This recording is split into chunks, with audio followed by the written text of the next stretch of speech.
when it comes to the Unbreakable Boy, there's a potential for it to make you cry, and not just because of its lead character in Austin, who is somebody with autism, but also because of the lives that he shares with others in terms of his family and also the individual story of his family members, separate from whatever influence Austin has on them. So to summarize the film, Scott, when he met Teresa, had a 5-year plan, and having kids, getting married, all of that wasn't part of it. He met her while she was working at a clothing shop, thought she was cute, dated, and on the 3rd day got her pregnant. But what he didn't know about her then, that he learns later on, is that she has brittle bone disease, which unfortunately gets passed to their first child, Austin. Scott may have a bit of the tism, and that potentially got passed to Austin. So with that, Austin has not only brittle bones, but also a form of autism that allows him some decent level of autonomy, but adding that Austin is very extroverted, loud, has a little bit of OCD in some moments, and it's a lot. Add in another child in Logan, who thankfully doesn't have brittle bones disease, isn't autistic, and you can see that 5-year plan that Scott had to be completely thrown out the window to adjust to the life that he does have.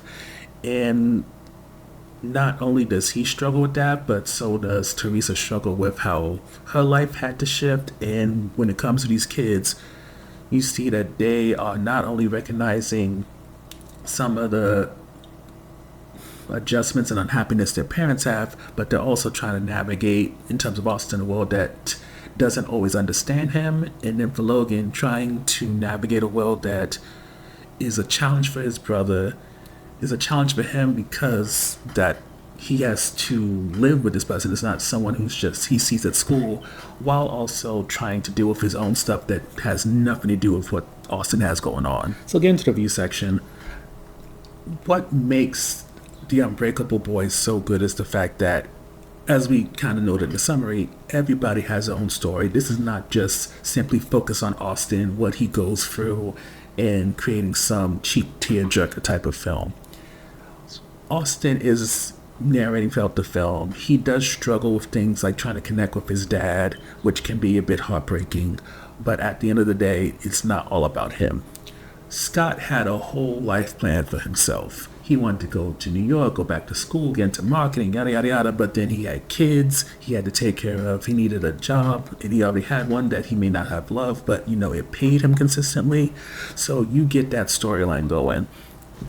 Teresa loves her kids. Being a stay-at-home mom gives her some form of fulfillment, but at the same time, you can tell that because she has brittle bones disease, she already had to set aside a lot of dreams and ideas that she had as a kid and had to let them die off.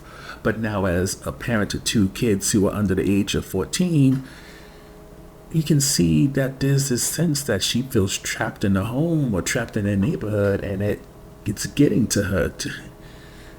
And then when you go off to the kids, Logan loves his brother dearly, but also feels like he has to protect him, but he also has to understand that his brother needs more attention because of not only the fact that Austin is an extrovert, but also because he has specific needs.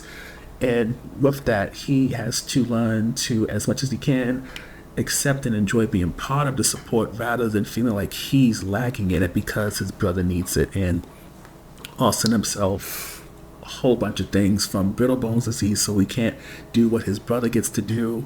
Again, the relationship he has with Scott, feeling kind of disconnected at times, like Scott is a provider, but as a father, is he really somebody who understands Austin? And then, of course, it's society at large who, because Austin is so extroverted, so doesn't understand social things, like when it comes to one kid who clearly does not like him. Because Austin understands that boy's background and what's going on, he still is nice to him, tries to befriend him, and it's a lot. But at the same time, it feels very much like a story that isn't trying to get your sympathy, isn't trying to say, oh, woe is Austin and his family, or try to be this uplifting story about overcoming obstacles and issues and all that. it feels more geared toward people are going through things on a regular basis that you don't even know the slightest bit about, yet they're finding a way.